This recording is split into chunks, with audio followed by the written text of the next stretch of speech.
Alors Dima Drouhi, des femmes qui ont joué un grand rôle dans l'histoire, il y en a énormément, on ne va pas toutes les citer, mais puisque nous émettons depuis Paris et en France, Marie-Antoinette ou encore Jeanne d'Arc, vous êtes intéressée à l'incroyable destin, à l'incroyable histoire de cette femme, sultane du Caire. Qui est au juste cette femme, la seule à avoir régné sur une nation arabe ?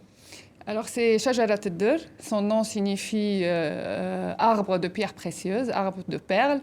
Elle a régné en 1250, après la mort de son mari.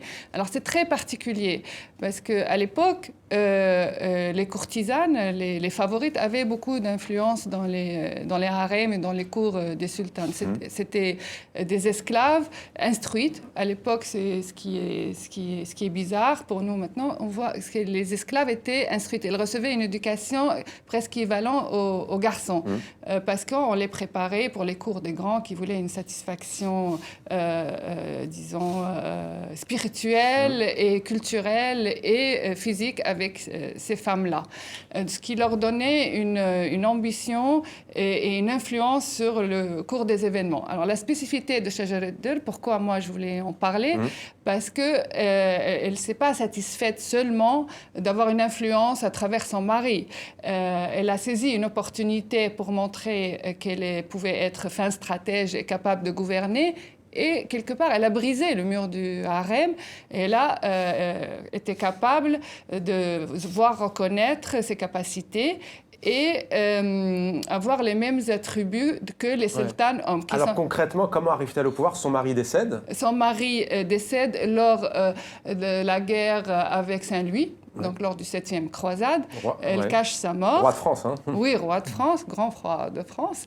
Et elle cache sa mort. Et elle gère la crise de façon à garder l'unité de l'armée et l'unité du pays face à l'invasion et gagner la bataille, gagner la guerre. Même Saint-Louis a été pris otage à son époque. C'est elle qui a mené la négociation. Et comme vous dites, on l'a oublié. C'est-à-dire même quand moi, j'adore les romans historiques. Vous avez parlé de Marie-Antoinette, Jeanne d'Arc. J'ai lu plein de leurs histoires, et Éléonore d'Aquitaine, j'adore. Et je me dis quand même, dans la culture arabo-musulmane, il y a des femmes, on peut parler comme ça d'elles, raconter leur histoire d'une façon romancée. Et donc, et son règne, en quoi son règne précisément va-t-il marquer cette mainmise des Mamelouks sur l'Égypte ?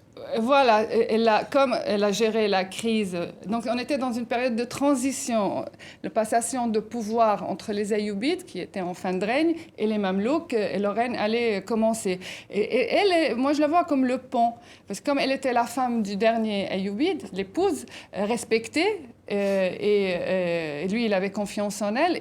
C'est les Mamelouks qui étaient très forts et allaient prendre le pouvoir, ils ont cru en elle.